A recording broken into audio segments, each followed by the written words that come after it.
Welcome to another online class. I was hoping not to have to do this so soon again after we had just gotten back from quarantine, but unfortunately I am sick at the moment. And seeing as I am sick, I thought it best not to come in and cough all over yous, which I'm sure you'll be very happy about. So today we will be starting our new topic, and this is Thera. Now Thera comes from one of our case studies section of the syllabus, which I'll be going through shortly.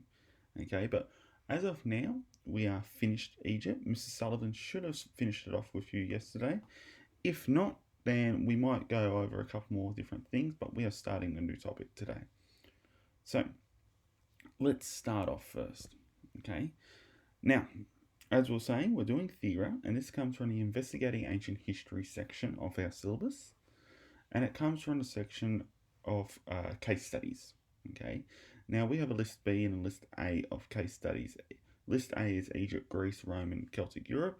The list B is a whole bunch of Eastern and Asian case studies, which we also did for Persepolis.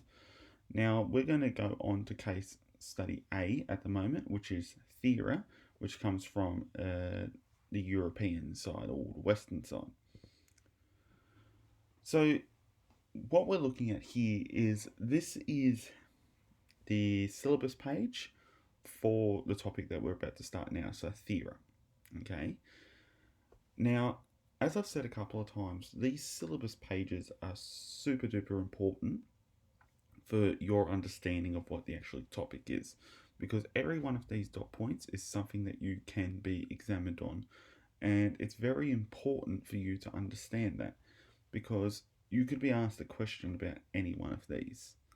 Okay, so when we're going through the course, make sure you can understand A, what dot point are we actually specifically talking about in the lesson today, and B, do you have a thorough enough understanding of that dot point that you could answer an examination question for it. Okay, so let's have a look at the first dot point. Representations of Thera, ancient and or modern. Now, you might realize this is something that's very similar to what we've already done for Persepolis. And we talked about how Persepolis might be viewed in either ancient and modern times. For example, we looked at Persepolis in modern times and we talked about how it was a link to kingship for the modern Iranian Shahs. And then in ancient times, we also discussed how it was this sort of bastion for Persian religious and cultural dominance. So it's important to realize how representations of this city and also country can change over time. Now, I do apologize. I am recording in my house at the moment. There's other people inside it. So you might hear little snippets of conversation, little doors closing, things like that. I apologise. Just a bit of background noise. Just ignore it. Okay? Now, the second dot point that we're looking at is the geographical and historical context. Now, once again, this is something that's very similar to what we did for, well, every single topic that we've done. We've always talked about how the geography of an area might affect or alter a culture's evolution in it, which it almost inevitably does. And we talked about like what things are around them, what other countries, states, and empires are around them, and everything like that. We also talk about historical context. So, what else is happening in that time period, and how might it affect the culture that we are looking at? Okay. The next big dot point that we have down there is the range of sources. And for Thera, it's important to realize that there are quite a number of sources. And with these sources, you have to remember how interpretations of them change throughout history. And you basically just have to remember a lot of these sources. And we like Thera to do in preliminary studies because it's very similar to the HSC subject of the Minoans. And in the Minoans, you have to study quite a number of sources and generally remember the cityscape of a whole bunch of different cities, really. So it's very important to be able to identify sources and explain interpretations of them and explain what's happening in those sources. Okay? The next point that you're going to be going through is the history of Thera as revealed through the sources. And this means using the sources to actually explain what was happening in Thera at this point. So this one is sort of like the detective work of history, in that you're getting these sort of small pieces of evidence and you're saying, well, judging off this piece of evidence, this was happening in Thera at this moment, and this is sort of the proof that we have that it was happening. Okay? So let's move on. So what are we doing in this lesson actually? Well, this lesson we should be investigating the 5 simple W's of Thera, including what, when, who, why, where. Okay? And this is sort of just your very, very basic wrap up of what Thera is. And in the following lessons, we're going to be going into more detail about sort of describing Thera and talking about what it actually is. But let's just cover the basics at the moment. So, first of all, what is Thera? Thera is an ancient city of Greece which played an important role in ancient Greek history and mythology. Now, in case you have forgotten what mythology is, mythology is sort of the strange brother of history, and it's how we use to explain things that happened in the past, but it very often contains mystical or sort of supernatural stories. So a lot of things can be considered this. The ancient city of Troy, for example, was often very much couched in mythology, and we have these sort of stories of Achilles who can kill 1,000 men, of giants, of gods, and things like that influence what happens in history. So history and mythology are very much related, close to each other, but mythology is often used to explain what cannot be explained rationally in history. Okay? Now, most historians agree that this city was destroyed by a volcanic eruption around 3,500 years ago. So quite a long time ago did this city actually exist. And it's destroyed in what we think to be a natural cataclysm.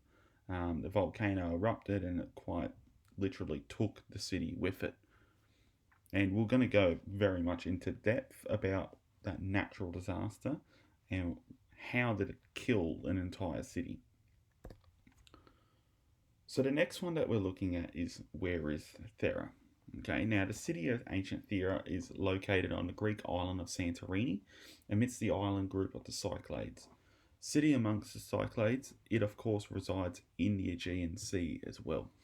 So we can see here, this is the island group of the Cyclades. Okay, above here sits Greece, and of course across the Aegean Sea lies Turkey. Now, just beneath it, this is the island called Crete, and Crete becomes very, very important when we're doing the Minoans, another ancient civilization that existed around about the time of Thera, or perhaps just a bit later. Okay, now in terms of the Cyclades, Santorini sits just on the edge or the bottom of the Cyclades, and you can see that Santorini itself is not exactly that big. Okay, and it's an island nation. Okay, so it's not connected to the main continents, and most of its power is going to be based in this Cyclades island group. Okay, now we've talked previously about how geography is very important for the influencing of a culture or its political or economic or even military power. Okay, when we looked at Italy, we sort of had a look at the Tiber River running through the city of Rome and through the province of Italia, and how that changed the way that Rome developed around the river Tiber. Okay, so I want you to think about how this city of Thera, developing on the island of Santorini, would have been impacted by A, being on an island, and B, being next to these series of islands and these big powerhouses. Okay, so what might they have done, or what sort of societal, cultural, practical values might they have valued because they are in this geographical setting? Well, we can definitely say that most nations that are based on small islands tend to have a very strong emphasis on maritime construction and maritime values. Okay, so because we're looking at this sort of geographical setting here, it's not unreasonable to expect that the Therans might have been relatively good sailors. Okay, and this is what I mean by I want you to really, really look at geographical context and think about how it impacts. Now, when we're looking at who is involved in Thera, due to the destruction of Thera, we do not have many records of notable Therans. We do, however, have many representations of Thera through important ancient historians like Plato and modern historians like Christophe Dumas. Um, as with many ancient societies, it's sometimes hard to get an actual bead on what that society was and what they valued and what they did because so many of the ancient records have been destroyed. Now, it's hard enough to go back 3,500 years at the best of times and construct an accurate representation of what a society was like.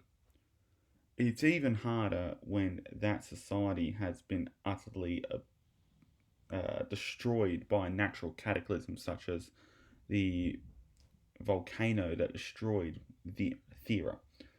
So you have to understand here that we are working with very much half pictures from the historians that are involved. We also know that ancient historians are not always the most reliable, but we also know that modern historians aren't the best either, depending on what period they are from. For example, 1800s explorers tend to be exactly what the name says, explorers. They're treasure hunters and they're interested in a good story, not so much in actually relaying the actual history that happened at the event. So we have to be careful with who we're involving in Thera. Okay, and we'll talk more about Plato near the end of this. Well, we can talk about him right now, actually. So, what's his name? Plato, obviously. Now, Plato writes around about the 5th century BC. So we can see immediately that he's already quite divorced from Thera. And he's writing a couple of hundred years after the fact.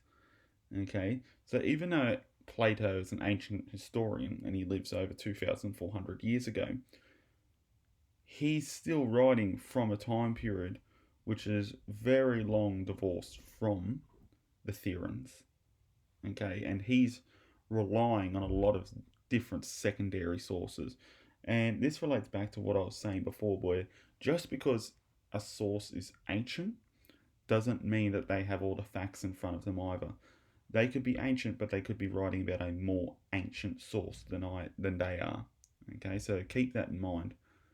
Now, what is Plato known for? Well, he was an Athenian student of Socrates, Socrates being probably one of the most famous philosophers to ever come out of Greece. And with that being said, it's important to realize he's a philosopher, not so much a historian. Okay, so for Plato, history is a moral lesson, and it does not have to be 100% accurate. He's probably not as bad as Herodotus, who just really liked telling a story. Thucydides was amazing for just making up speeches in the middle of his stories or going, whilst I don't know if this happened, here's what probably would have happened. Plato's not too bad, but we definitely remember that his main concern is not history, it's about a moral lesson, saying a story about good or bad. Now, he's most famous for his thoughts on what makes a good person and government and what the consequences of being a bad one is. So he's often very much concerned about, how do I be a good person, but also like what are these systems of government and how are they bad or how are they good? And when a government turns bad, here's the results. They can be punished and things like that. And this becomes a very big thing for when we're looking at Thera and its sort of link to Atlantis.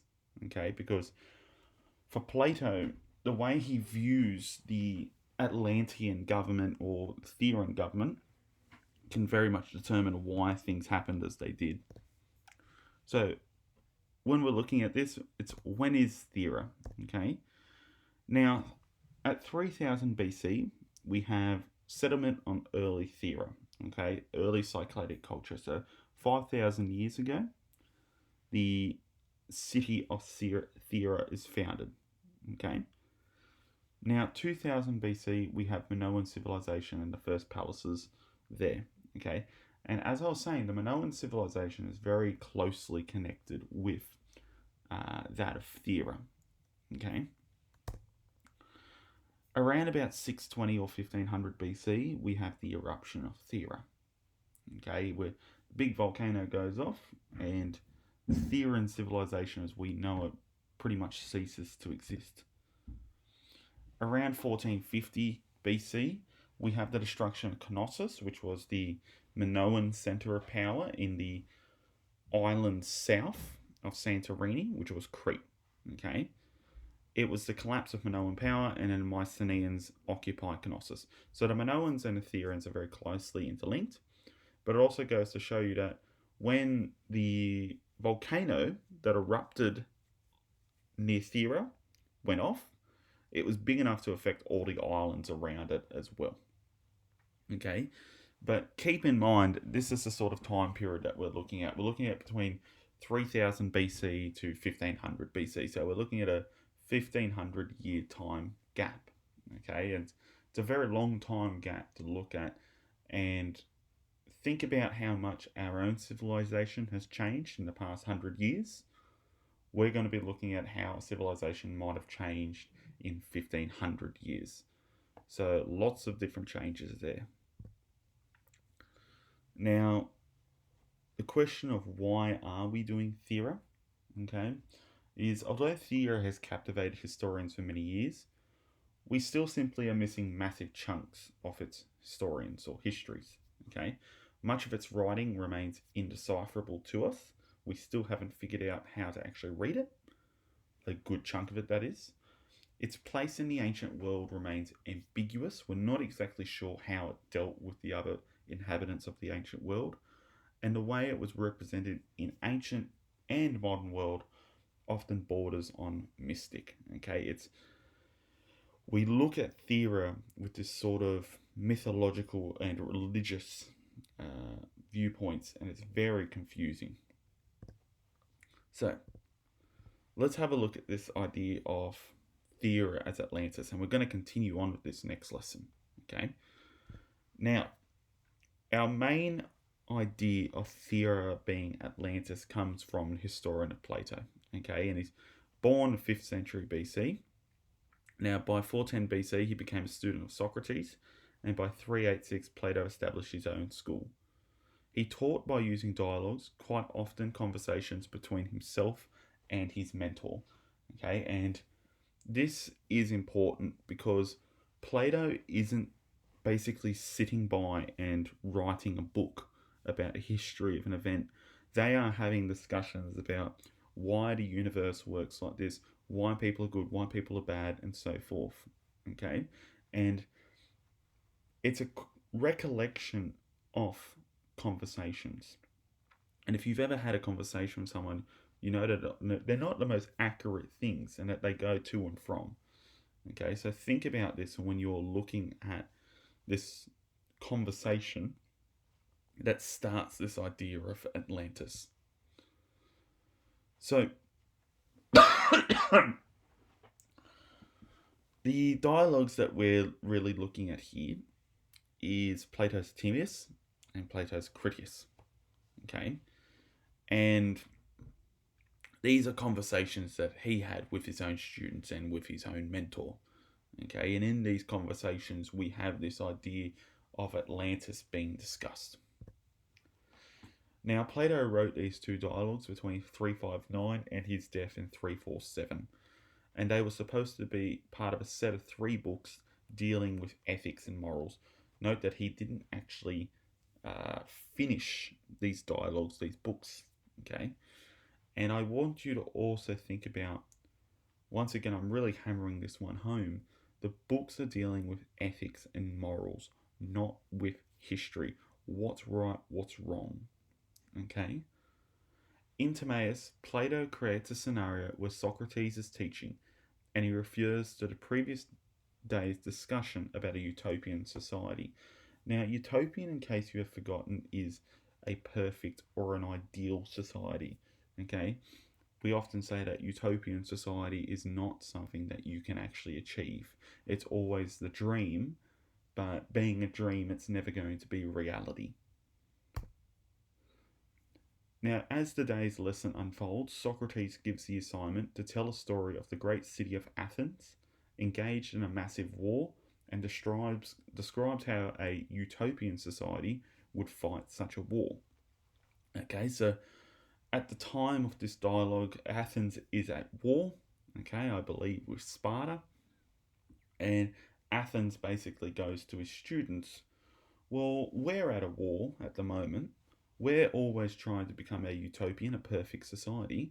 So my question to you students is, how would a perfect society fight the war that we're in at the moment? Now, one of the students of Socrates, a man named Critias, proceeds to say, "Then listen, Socrates, to a tale which, though strange, is certainly true." Okay, and Plato is recording Critias's words to Socrates. Okay, Critias goes on to say that the story was told to him by his grandfather, Chrysianos, who heard it from his grandfather, Dropides, who heard it from. You get the idea. Okay, he's going back quite a bit. Now, it goes back for quite some time until they eventually go, and they heard it from an unnamed Egyptian priest about 590 BC. Obviously, they weren't using that year, we've sort of just inferred it. Who tell them about a long gone utopian Athens, okay, 240 years earlier. So Critias is talking about this this ideal version of Athens, okay, and he's gotten this ideal version of Athens from his father's Egyptian priest. Okay, so there's obvious gaps in the story. Okay, now according to the Critias's family tale, this ideal or utopian Athens, its most heroic deed was to defeat a mighty yet evil empire that threatened most or the rest of the world. Now, if this sounds like the plot of a movie, congratulations, you've stumbled upon it. Okay, this is often the plot of many movies. Okay, and this is where a lot of them get their ideas from, these ancient stories. So let's keep on going. This evil power rose from the island nation Atlantis, which was situated near the Straits of Gibraltar. Now, this Straits of Gibraltar is called the Pillars of Hercules or Heracles in ancient times. Okay, and if you look on a world map, it's right between Spain and Morocco, and it's the way out of the out of the Mediterranean Sea into the Atlantic Ocean. And Critias' story places Atlantis around about here. Now, some of you are going, now, sir, if we're learning about Atlantis and we're saying it's near Thera, what the heck is it doing all the way out here? Well, a lot of different reasons that we'll go into later on, but for the sake of this, keep on listening for the Atlantis. Okay? Now, the ancient Athenians defeated the mighty Atlantis. Shortly afterwards, Atlantis and Athens were destroyed by a series of earthquakes, floods, and other cataclysms. Afterwards, Critias cedes the floor to Timaeus, who goes on to discuss the origins of the universe. So this is all in one discussion that Critias was having with Socrates. And he basically says, like Athens was this perfect society, and because it was a perfect society, it was able to defeat these evil Atlanteans. Okay. Now, he has to be able to tell, however, well, if Athens was so great, why is it like it is now? Why isn't it this great utopian society? And also, where's Atlantis? Critics' answer to that is, well, that was earthquakes, floods, and other cataclysms. Atlantis is gone, and Athens was set back a couple of hundred years. Okay, this is our description of Atlantis. Now, it's important that we're talking about this series of earthquakes, floods, and other cataclysms, because as we discussed earlier on in the lesson, Thera is destroyed by a volcano. Okay, and people start connecting up these dots, and they go, "Oh, Atlantis destroyed by volcano, Thera destroyed by a volcano. Is this sort of like the missing Atlantis that we've been looking for? Was Thera actually Atlantis?" Okay, so let's keep on going. So this is this idea of ancient Athens, okay, also noted in Plato's Critias dialogue, okay. In Critias, Athens is described as one of Socrates' perfect societies. Artisans were set aside from the military. They possessed no private property, gold or silver. Okay, so Athens at this point is this sort of perfect place. Now, as always, in Greek mythology, the gods are the saviors, but they are also the ones that cause the problems. And the most often cause of any problem in Greek mythology is a god sleeping with somebody else. Okay? It is most often Zeus, who always sees some young female, whatever, and proceeds to have his way. And this inevitably causes a child to be born, and said child will cause lots of problems or have lots of problems dealt with him. Okay? In this particular case, surprisingly, it is not Zeus that causes the problem, it is Poseidon and his relation with a mortal woman called Cleito. Okay? Now, from this relation, Poseidon and Cleito have 5 sets of male twins. Okay? Now, from this relation and the twins, the offspring of Poseidon and Cleito developed an Atlantean culture with a 15-mile wide city of concentric rings of alternating land and water. Now, I recognise that some of that writing is in yellow and therefore impossible to see. Don't worry about it. Okay, look at the pretty picture. Now, from what we are looking at right here, we're looking at something I could easily say beyond the engineering capability of any sort of ancient society. Okay, and the city is divided into these sort of concentric rings, as the source just said, and it's supposed to be absolutely massive.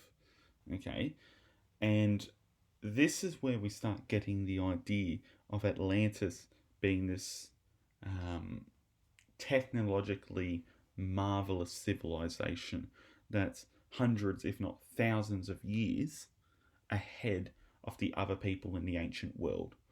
Okay, I've seen a couple of far out historians, and I use historians very loosely here, who even suggested that, Atlantis definitely existed, and that, of course, they definitely had spaceships. Okay, this is something that's a bit debatable, obviously, but this is the things that people think about Atlantis. So here we have this idea of Atlantis, okay, and we're looking at it again from the top and bottom, okay, and we can see that according to the description and according to other descriptions around it, the whole city is separated, and that you have this sort of massive agricultural section, and then it's divided into military and sort of head administration, things like that. Okay. You can see, however, that it's on an island, and water plays a massive part in Atlantis. Okay, and water is consistently connected to this myth of Atlantis. Okay, and you can see there just at the middle of it, temple to Poseidon. Okay, where the royals live, but there's also a massive temple to Poseidon, sort of illustrating this connection to the Greek god Poseidon. Okay, and after crossing the 3 outer harbours One found a wall which originated at the sea of a distance of 50 stades from the largest circle and harbour. It ran round everywhere, with its ends converging at the seaward mouth of the channel. The whole of this wall had numerous houses built onto it, set close together, while the seaway and the largest harbour were filled with ships and merchants coming from all quarters, which by reason of their multitude caused clamour and tumult of every description, and unceasing din night and day. The interesting thing that we've had here is, okay, they're once again talking about this sort of mystical quality of Atlantis, but they're talking about it being this sort of thing where there's ships everywhere.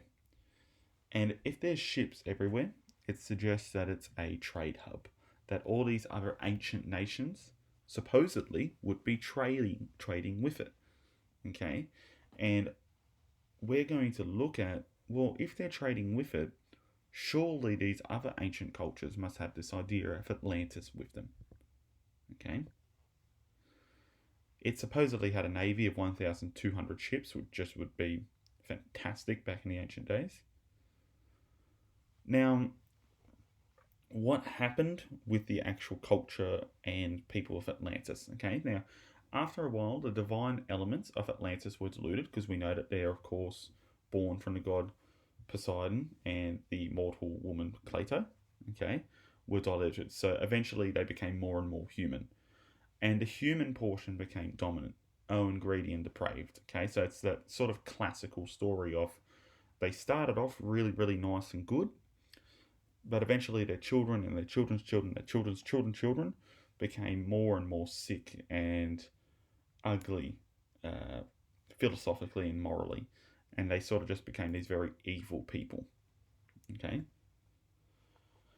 Now Zeus decided to teach the immoral, meaning bad or just don't have morals at all, inhabitants of Atlantis a lesson by destroying the place. Plato died before Zeus relayed his plan to punish the Atlanteans, and the Critias dialogue ends. Okay, so we don't have that sort of final idea of what happened to Atlantis because Plato died and we didn't get the final section of the Critias dialogue. Okay, but we know that because they became immoral or evil, they were punished by the gods, and supposedly this is why Atlantis was destroyed. Now, if we go back to the start of the story, we know that Critias was saying that Atlantis faced off against this sort of ancient Athens, and Athens won the war, and eventually both were hit by natural cataclysms. Okay, so we have this idea of, is it a natural cataclysm or is it vengeance from the gods? And what is this actual natural cataclysm? Okay. Now, one of the things that we definitely can look at is Plato, as we were saying, is not a historian. He likes to talk about morals. So we could easily argue that this whole story of Atlantis doesn't actually have any sort of bearing in history, and it's just about telling you a lesson about good or evil, and they're using this idea of Atlantis as just one giant metaphor. Okay, sort of like how we see in Star Wars, where the evil empire is this idea of corruption and too much military power and the dangers of a centralized government. Plato and Critias are telling the story, looking at Athens and going, "This is what happens. This is Atlantis. Sorry, this is what happens when you let your society go too far, and when your society is this evil, you're naturally going to provoke a response from the gods, which will result in it just being destroyed." So they're basically trying to say to Athenians, you better pick up your game and be better people, or the gods are going to come down and they're going to let somebody else destroy us, or they're going to destroy us themselves with a volcano or a tidal wave or something like that. Okay, so we went through a lot this lesson. Okay, try to retain some of that in your mind.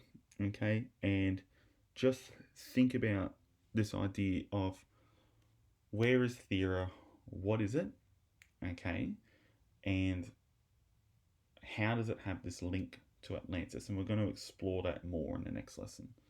All right, So complete any work that's on Google Classroom, and I will see you hopefully the next lesson when I'm hopefully back at work. Have a lovely day.